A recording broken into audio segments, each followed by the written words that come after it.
All right, thanks, Youngsa. This piece is called Homonyms as in Daegu love, Harmony as in to know and to ache. 쌀이라고 해봐, 쌀. A quiet afternoon. Some comedy program blaring out on the television, which we watch together as she runs her fingers through my hair. 서울말은 끝말만 올리면 되는 거 모르니? 그래의 내 천에서 올라온 천호입니다. How young was I when I realized those jokes had teeth? Next time we talk, she's carving away at parts of her speech.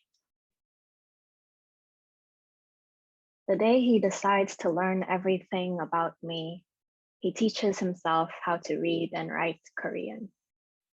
시옷 and 쌍시옷 litter our tongues as I struggle to teach the difference. 쌍시옷 as in sex, 시옷 as in stutter.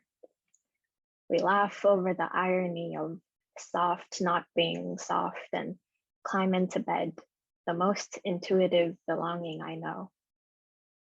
Our molars mark each other's bodies with kyogs and mians throughout the night. 왜 한 살 더 먹기 싫은데? She ate more chun than 떡국 that year, except we called it 찌짐, another word his mouth never learned to house. Snippets seared into my memory. The way she told us to go home when we gathered for her birthday. The way she admitted every year to be less traversable. I still wrestle with the fact that I am what she loves and I keep changing and she has to watch the most prominent parts of me blur past her. Youth is all gum-flavored gum. It sits familiar in his mouth.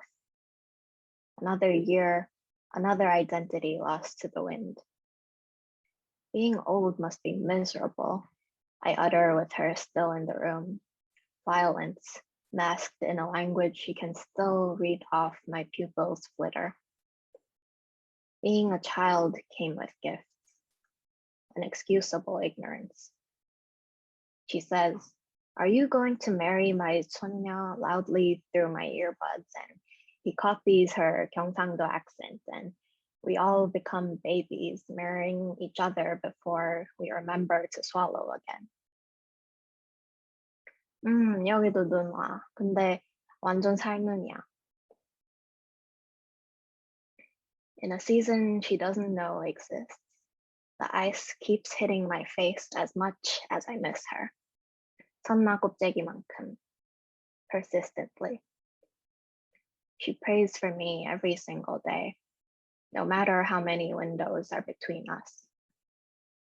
She used to be the only one who would spell words wrong when we texted, but now I follow suit. Every day, a new page in the book of the forgotten. Every day, a new excuse to not go see her in the summer. Some winter, I'm sculpting a snow person out of 2 inches as he sits half naked beside a palm tree. Out of eyes, out of mind. Out of data, stupid phone plan. I invent our own idioms and he laughs like they're the funniest thing he's ever heard. It's true what they say about love not being transcribable. You love me beyond language, right? We'll fill the gaps in as we go. 우리 그냥 같이 살면 안 돼?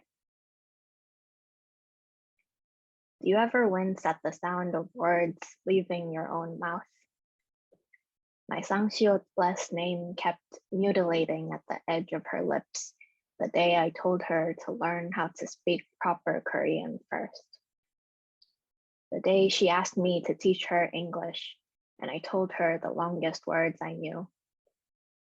She wrote them down in a notebook. Today, they stay flattened between pages like a bitten tongue. I don't know if you'd enjoy your time in Korea. We've dreamt up phrases like scar of the hearts just to Frankenstein them up. People have taken too many protractors to my grandmother's mouth. In English, that would be start, as in saying goodbye gave me a start. People really say those things. Do you understand? Do you? He looks up from his phone and nods, and I know this means he loves me. As for the untranslatable parts, all we can do is keep trying.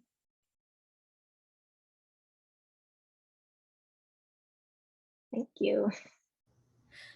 I love that piece so much. It's simultaneously so painful but also soft, and that coexistence is just not something that is easily achieved. So yeah, I love it so much. Um, yeah, so the first thing, well, not maybe the first thing, but something that I do notice that sorry, I can't talk. Something that I noticed about this piece is the way in which dialect takes place, because the presence of dialect may not be obvious at all to somebody who isn't familiar with Korean, but it actually makes itself very clear from the beginning to anybody who knows what they're looking for. And I think this knowledge of like whether you know that this is about dialect or not dictates your understanding of the poem greatly. So I want to ask like what you or your speaker's relationship with a primarily English speaking audience may be, how much you care about how much your audience understands when you're writing about or with multilinguality, and whether there's a philosophy that guides you. Yeah, so I think for the longest time, I was terrified of not being understood by my audience when I'm writing. Um, in fact, when I was younger, I considered my ultimate goal in writing to be to write something that everyone can understand and absolutely everyone can vibe with.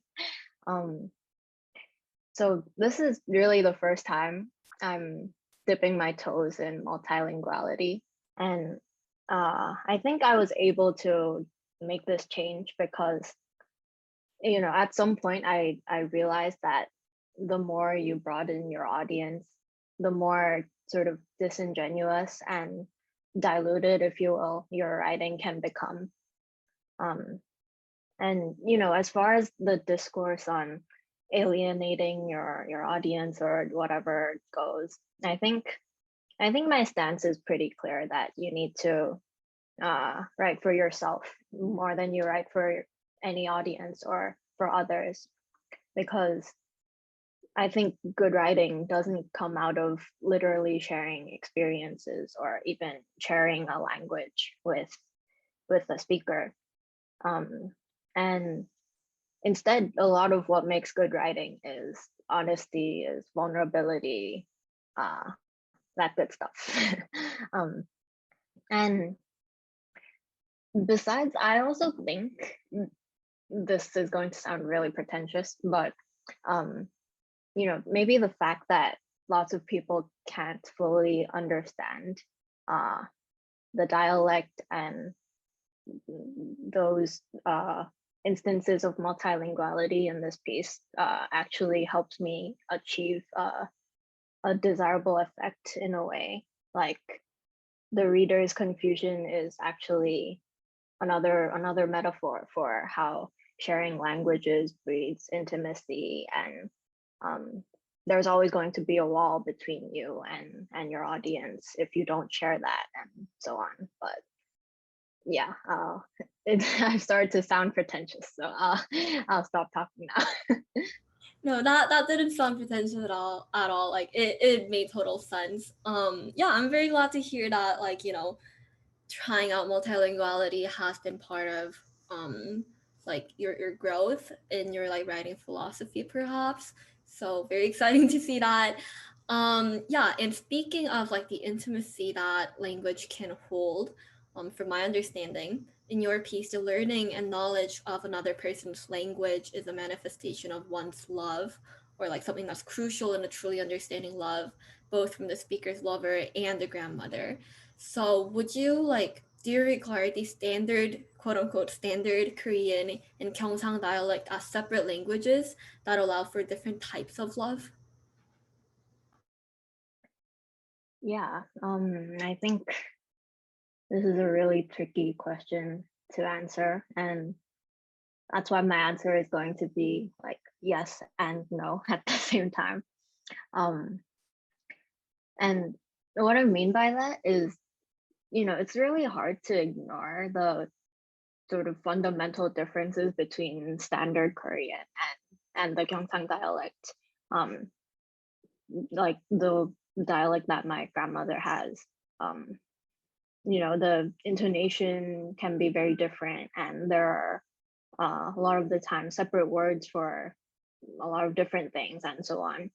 Um, but also going beyond that, like as I sort of tried to explore in the opening of this piece, uh, the presence or absence of dialects can also be something that you can use to make fun of people, or can be used as a measure of how classy or sophisticated you are in Korea. And in some cases, it might even be an indication of social class and so on and so on. So even though someone speaking standard Korean will most likely understand someone speaking back to them in dialect and vice versa, uh, I think there'll always be some kind of distinction, this barrier between those two people. And that kind of does make me see them as vessels for different kinds of love, different cultures, etc. Yeah. Um, but I'd like to think that my piece also tries to make the opposite point, that some kinds of love are so strong that it overrides and surpasses language itself. Um, like, somewhere in the middle, the speaker invents their own idioms, and they also ask this question to their partner, like, you'll love me beyond language, right? And um, who knows what the answer is, but and who knows if that's even possible, but yeah, that's why I think my answer is both yes and no. Yeah, thank you so much. I'm very glad that we could have this conversation about dialect. I think that there's so much, I don't know, like discussion to be had about dialect. And I'm so glad that your piece brought that conversation into Pollux and its new issue.